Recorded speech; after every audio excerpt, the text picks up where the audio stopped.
예술적 실천을 하는 예술가들의 면면을 그냥 한마디로 얘기하면 시티즌십이 아닐까라는 생각을 하게 하는, 그 도달하고자 하는 마음과 그 태도를 계속 도전적으로 올라갈 수 있는 힘을 유전시켜줄 수 있는 예술가를 발굴하고 찾았으면 좋겠다라는 생각에서 함께 있는 거를 나누는 것의 중요성? 이런 연대와 이 사람들이 있는 것만으로, 존재하는 걸 아는 것만으로도 힘이 될 수 있구나. 우리가 예술한 방식이 어떻게 번역돼서 사람들에게 우리 못지않게 감흥될 수 있는지.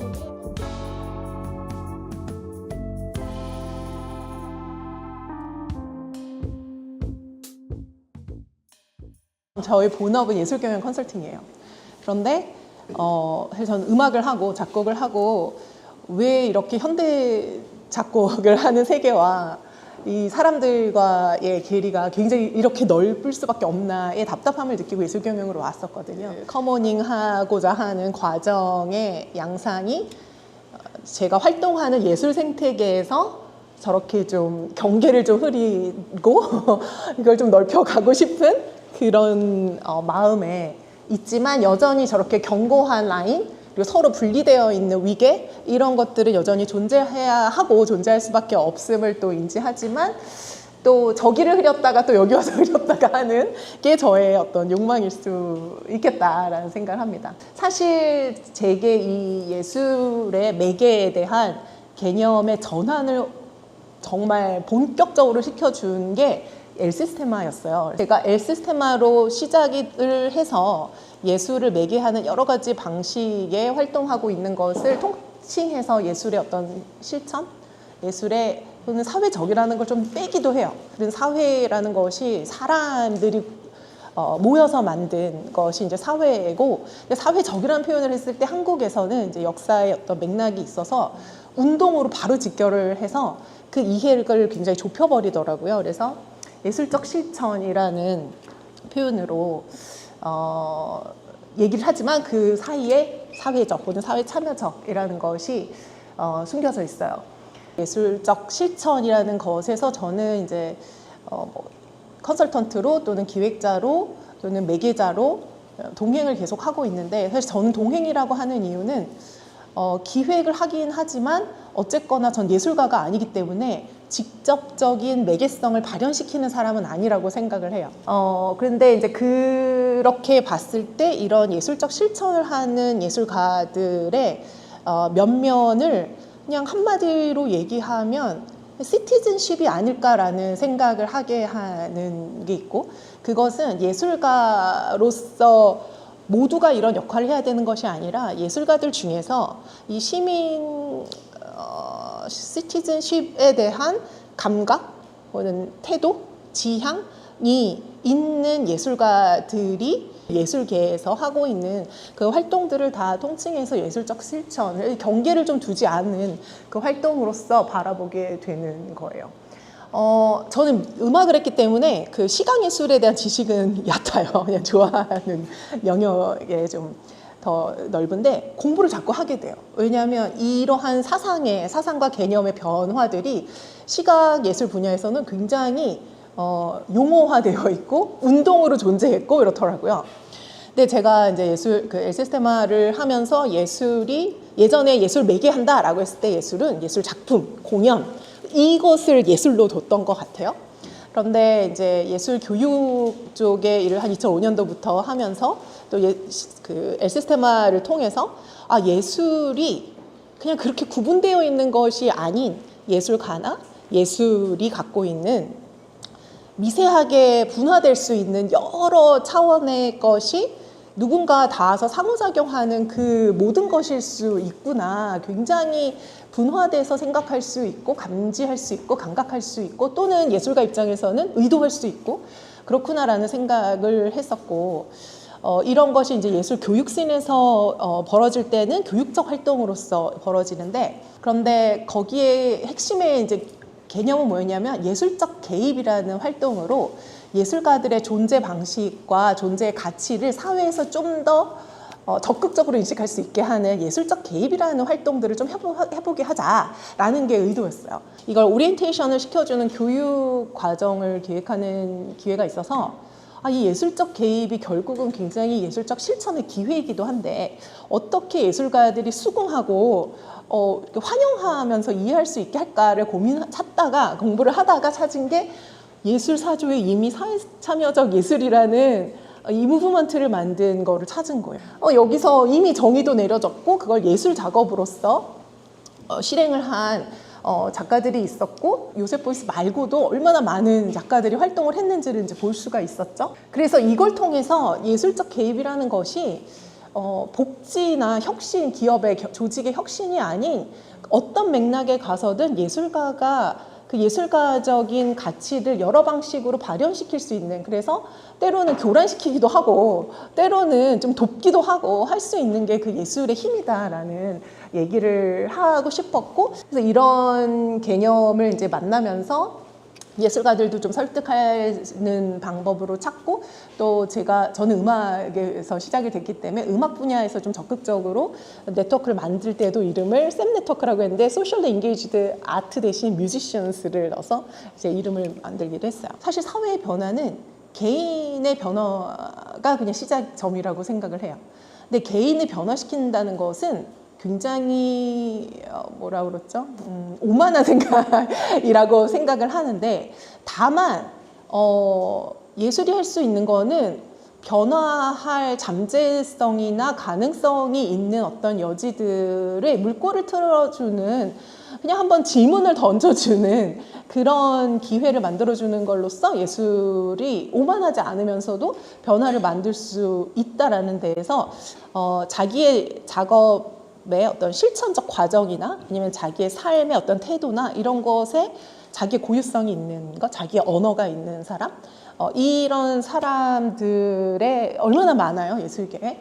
그런 분 하나하나가 안고 있는 그 안에 저는 그냥 다 수만 가지의 근육이라고 얘기를 하는데, 그 작업을 하는 과정까지 얼마나 많은 게 쌓여 있겠어요. 그러한 것들을 창작의 과정으로서 학교에 있는 아이들이 이 작가의 그 경로를 촉매 삼아 창작 프로젝트를 자기의식이 있는 나이에 한 번씩 창작 작업을 하고 갈 수 있게 공적인 제도 내에서 하면 좋겠다라는 얘기를 입버릇처럼 하고 다녔어요.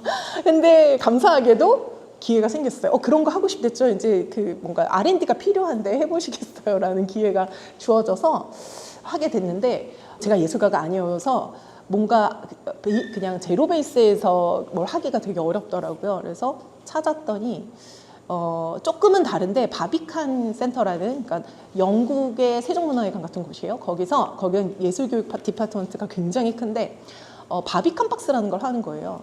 근데 거기에 기조는 뭐였냐면 그냥 그 장르의 창작을 하는 예술 단체의 창작 프로세스를 재료나 창작 프로세스나 이런 것들을 박스에 담아가지고 학교로 보내주고 그 교사가 이제 교육을 하게 하는 프로그램이었어요. 그래서 이거를 근데 조금 더 예술가에 집중하는 방식으로 한국에 이제 가서 개발을 하게 됐고, 그 첫 파트너를 김원식 작가님이라고 커뮤니티 아트를 하신 선생님이랑 찾아서 이 개발이 쉽지는 않더라고요. 왜냐하면 너무나 명확한 언어와 이런 것들이 있다 하더라도 본인의 내재된 어떤 것들을 밖으로 내는 순간, 그리고 그걸 구조화하는 순간 플랫해진다고 느끼는 거예요. 어쨌든 이런 창작 과정들을 통했는데, 여기서 이제 볼 수 있었던 건, 저는 이제 이런 것들이 결국은 개인의 변화를, 예술의 힘, 제가 믿는 예술의 힘을 작동시킨다라고 생각을 하는데, 새롭게 관찰하고 하는 감각이 열리는 거예요. 그리고 이제까지의 감정을 보지 않았던 혹은 들춰보지 않았던 것을 이렇게 풍요롭게 해주는 그런 과정들이 습관처럼 되는. 아까 습관 얘기하셨는데, 습관의 의미가 우리가 탈학습할 때는 이제 그간에 쌓인 것을 좀 탈해야 하는 대상이기도 하지만, 결국은 인간은 습관의 합이 그 자아를 만든다라고 하더라고요, 어떤 철학자가. 예술 교육이 갖고 있는 예술이 힘을 발휘하게 할 수 있는 방식은 습관화 시킬 수 있는 시간과 그 습관을 스스로 사람들이 할 수 있게 하는 방식이 아닐까라는 생각을 하게 했었어요. 또 다른 방식으로는 이건 저희가 샘 네트워크에서 계속 이어가고 있는 프로젝트인데 자장가 프로젝트예요. 저희가 이제 음악가로서 저희는 원래 이제 엘시스테마에 참여했던 음악가들과 기획자, 사회복지사들이 모여가지고 샘 네트워크를 만들었는데 음악이 이렇게 사회적 영향을 미칠 수 있는 방식은 굉장히 다양한데 어떤 시도들과 어떤 고민들을 해볼까가 각자의 고민들이 있었고 정말 지난하게 4시간씩 머리가 저릴 정도로 대화를 했는데 어디 도달이 잘 안 되는 거예요. 저는 그래서 겉셈블리가 그거는 이제 오픈 포럼으로 바꾸고 뭔가 프로젝트를 통해 가지고 우리도 경험적으로 찾아봐야 되겠다라고 생각을 하던 중에 제가 자장가 프로젝트를 하게 됐는데 이 시작도 그 카네기홀, 미국의 뉴욕의 카네기홀이 이제 콘서트홀로 유명하잖아요. 그런데 사실 거기는 교육 빌딩이 따로 있을 정도로 예술 교육의 진심이에요. 그런데 거기에 근처의 병원에서 찾아왔대요. 미혼모들을 도와주는 병원인데 본인들이 출산을 건강하게 하는 것까지는 도와줄 수 있는데 그 뒤에 대해서 자기들이 뭔가 필요한데 못 해주는 것이 있다. 엄마가 준비되지 않은 채 아이를 낳고 보니 아이와 유대감이라던가 엄마로서의 정체성을 찾지 못하고 결국은 이 아이도 불행해지고 엄마도 불행해지는 것을 계속 보는데 음악이 해줄 수 있는 게 뭐냐 혹시 있느냐라고 질문을 했고 거기에서 이제 티칭 아티스트로 활동하고 있는 작곡가들이 엄마 아이만의 자장가를 작곡을 해주면 어떻겠느냐 해서 시작된 프로젝트예요. 근데 그걸 이제 한국에 가져와서 저희 방식대로 저희의 또 문제의식은 일단 미혼모도 좋지만 찾아보니까 미혼모뿐만 아니라 모든 엄마가 특히 첫 출산하고서는 우울증에 굉장히 많이 시달리더라고요. 그래서 음악이 삶에 개입할 수 있는 방식이 자장가를 남겨주는 것도 굉장히 좋지만 카네기홀 같은 경우는 하루 프로그램이거든요. 근데 이 기회가 평생 뭔가 음악을 좀 더 가까이 가져갈 수 있게 하는 아까 그 습관이라고 말씀드렸던 그 관계 맺기를 더 깊게 해주고 싶어서 그 기획을 조금 달리 해갔었어요. 그래서 이런 자장가를 작곡한 자장가를 부르고 하면서 그런데 우선적으로는 엄마 자신과 자신 사이의 유대감? 원래 나와 옛날 엄마와 할머니에게 양육되면서 그 훨씬 감정이 풍요로웠던 시대의 나와의 유대감, 그리고 이 아이가 내 나이가 됐을 때에 그려보는 미래와의 유대감, 이 과정에서 이 정서적인 어떤 풍요로움을 찾는 과정, 그리고 엄마들이 아이들에게 굉장히 미안해하는 감정과 또 내가 더 이상 쓸모없는 인간이 됐다라는 감정이 굉장히 많이 있었어요. 그런데 내가 뭔가 해줄 수 있다는 것에 자존감 회복에 대한 영향이 굉장히 크더라고요. 그리고 이제 미혼모 같은 경우는 항상 보조를 받는, 전화해서 쌀 떨어졌어요 이런 것에 굉장히 습관화되어 있었는데 저 이거를 제가 아이를 위해서 내 힘으로 해줄 수 있는 첫 번째 거라는 얘기를 하면서 그 뒤로의 그 태도와 이런 생활에 대한, 그리고 그 구조 요청을 하는 그 방식이나 태도가 달라졌다는 얘기를 들으면서 삶에 영향을 미치는 것을 좀 확인한 적이 있어요. 이렇게 이제 저는 이제 예술의 사회적 실천이 결국은 예술이 갖고 있는 어떤 본질적 영향력을 촉발시키고 매개하는 활동인데, 그 기저에는 시민성을 갖고 있는 예술가, 근데 그 예술가가 어떤 윤리적 실천으로서 행할 때 그 진가가 드러나지 않나라는 생각을 하는데요. 이런 활동을 이제 동행을 하다 보면 정말 이 교감과, 물론 이제 저희가 프로그래밍을 할 때 어떤 태도나 접근 방식에 대해서는 누누이 뭐 얘기를 할 수 있죠, 언어로. 처음에 서울시향의 의뢰로 2008년도에 프로그래밍을 만들어줘서 우리 동네 오케스트라를 앉히고, 그 다음에 문화부에서 꿈의 오케스트라를 지원본부를 운영을 하면서 예술 그 강사들 트레이닝하고 이 모델을 만들었는데, 그때 이해했던 이것의 모델과 그 작동 방식과 지금의 어떤 가치랑의 차이가 좀 생겨요. 계속 생겨요. 현장에 가서 보면 볼수록 좀 생기는데, 여기서 저는 주목을 아이들에게 주목하기 이전에 거기서 활동하는 음악가들에게 더 주목을 하게 돼요. 왜냐하면 사실 오케스트라는 한국의 음악을 잘하는 사람들 너무 많고 악기도 다 가르쳐 왔기 때문에 오케스트라 만들어서 해주세요, 교육해주세요 하면 얼마든지 할 거예요. 그런데 왜 엘시스테마라는 그 정신을 버리지 않도록 하고 싶으냐면, 이것이 음악을 잘하는 것이 아까 말한 것처럼 그 예술가 박스의 결과물이 중요하지 않고 그 과정이 중요한 것처럼 오케스트라의 무대에 오르는 작품을 공동의 성취로 만드는 그 결과물이 수월성을 계속 도달하게 하는 그건 굉장히 중요해요. 왜냐하면 그걸로 인해서 그 과정들이 생기기 때문에.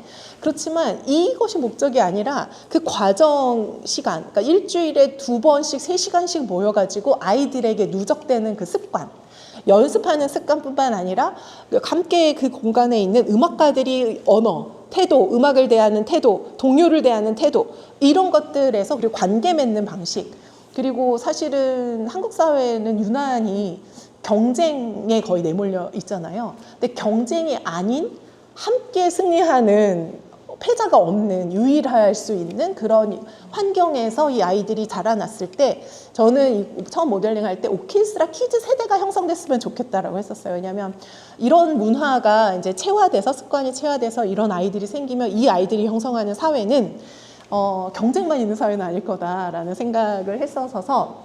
그런데 이런 습관의 묶음을 만들어주려면 이 아이들의 삶에 기꺼이 관계하고자 하는 음악가가 있어야 되고, 그건 진심, 아까 윤리적 보살핌의 어떤 돌봄의 어떤 마음으로 할 수 있는 음악가여야 하고, 그러면서도 음악 전공자가 아니니까 음악은 좀 신경 안 써도 돼가 아니라, 음악이 갖고 있는 그 숭고의 미를 우리는 끝까지 끝내 도달할 수 없는 게 예술의 어떤 수월성이지만, 그 도달하고자 하는 마음과 그 태도를 계속, 그 태도로서 계속 도전적으로 올라갈 수 있는 힘을 계속 유저시켜 줄 수 있는 예술가를 계속 발굴하고 찾았으면 좋겠다라는 생각에서 이 엘시스테마가 붙은 꿈의 오케스트라를 계속 기대하고 있어요. 그런데 이런 음악가가 탄생하기에는 한국의 환경이 음악대학에서 그런 교육을 시키지 않아요. 바쁜 활동, 성취의 사회에서 살다 보니 그런 음악가로 얼마든지 잠재력은 있는데 이렇게 드러나지 못하는 음악계가 좀 안타까웠어요. 그래서 먼저 실천을 해보고 감각한 이런 음악가들이 있으니 우리가 모여서 그런 음악가들에게 좀 확산을 시킬 수 있지 않을까, 이러면 좋지 않을까 해서 만든 게 쌤 네트워크예요. 그런데 그게 갑자기 나타나지는 않았어요. 제가 엘시스테마를 이제 관여하면서 2014년에 연락을 하나 받았는데, 영국의 사우스뱅크라고 말하자면 그 예술의 전당의 음악 부서 디렉터도 하고 되게 유명한 바이올리니스트 선생님이 있는데, 유럽 엘시스테마를 감독하고 계시는 분이었어요. 하는 것도 중요하지만 평가를 하고 싶은데 평가할 예산과 연구 인력이 없는 거예요. 우리 이렇게 기관에서 할 때는 평가를 하는 틀이 있을 테고 연구자는 연구를 하고 있을 텐데 다 모아보자. 그래서 각자의 지식들을 공유하면서 같이 한번 방식들을 찾아보자 해서 이 구글 드라이브가 만들어졌어요. 그리고 너가 기여도 하고 싶다고 하면 편집 권한을 줄게 해서 편집 권한을 부여를 하더라고요. 그렇게 되게 신기한 경험이었어요. 그 당시만 해도. 왜냐면 공유 말은 하지만 사실 공유 잘 안 되잖아요. 그래서 이런 이제 활동들이 있었고, 아이텍이라는 행사의 투어에 이때는 호주에서 했는데, 여기에서 제가 공유의 힘, 연대의 힘을 되게 새롭게 알게 됐어요. 한국처럼 이렇게 정책의 드라이브를 거는 예술교육보다는 참여적 예술, 이런 활동으로 사회와 이렇게 맞닿아서 활동하고 있는 예술가들이 정말 독립적으로 개개인이 고군분투하고 있는 개개인들이 모이는 자리였던 거예요. 근데 여기서 처음부터 계속 언컨퍼런싱을 외쳐요. No PT. 왜냐하면 이 일방향적으로 주지 않고 함께 있는 거를 나누는 것의 중요성? 뭔가 뭔가 생성되는 것 같지도 않고 내가 왜 여기 앉아있나 이런 생각도 한국인의 사고로 이렇게 했는데, 사람들이 자기 얘기를 다 이렇게 꼬집어내는 거예요. 이런 연대와 이 사람들이 있는 것만으로, 존재하는 걸 아는 것만으로도 힘이 될 수 있구나라는 걸 알았어요. 그래서 제가 이제 아이텍5에 기획을 하게 됐는데 언러닝을 했어요.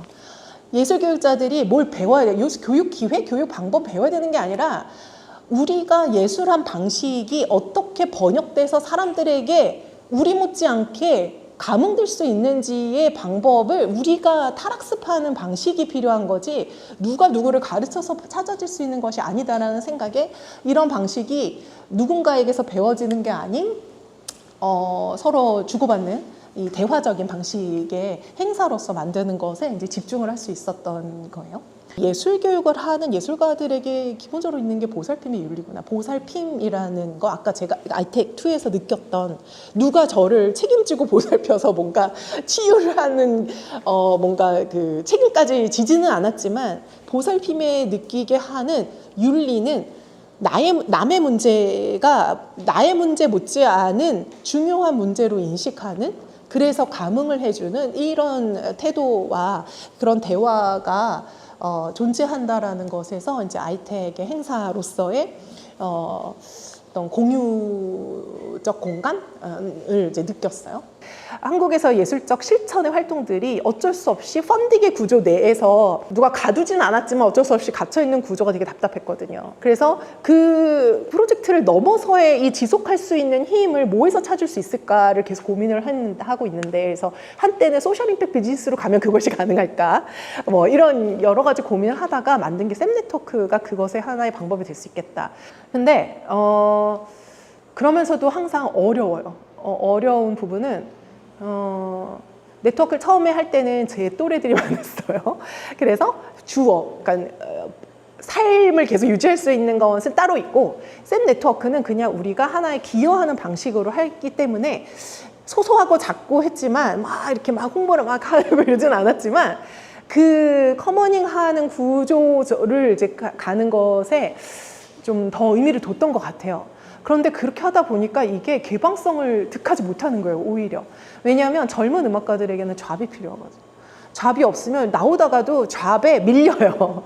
그래서 이제 생각한 것이 현실이 그렇다면 프로젝트로 계속 이어가는 것도 하나의 방법이겠다라고 해서 지금은 꽤 많은 프로젝트가 기금에 기반해서 하고 있어요. 이렇게 시도는 하지만 현실과의 부딪힘, 그리고 자원의 어떤 제약, 그리고 커머닝을 지향은 하지만 또 그 안에서의 내적 갈등은 항상 존재하는 것 같아요. 그래서 저로서는 오늘 너무 반가웠던 게 이미 그것을 프로그램으로서 조직적으로서 실제 구현을 해본 선생님이랑 대화를 하고 또 아마 제가 고민하듯이 각자의 자리에서 고민하고 있는 분들이 오셨을 거라서 같이 대화를 하는 시간이 너무 기대됐습니다. 저의 발표는 여기까지고 네, 감사합니다.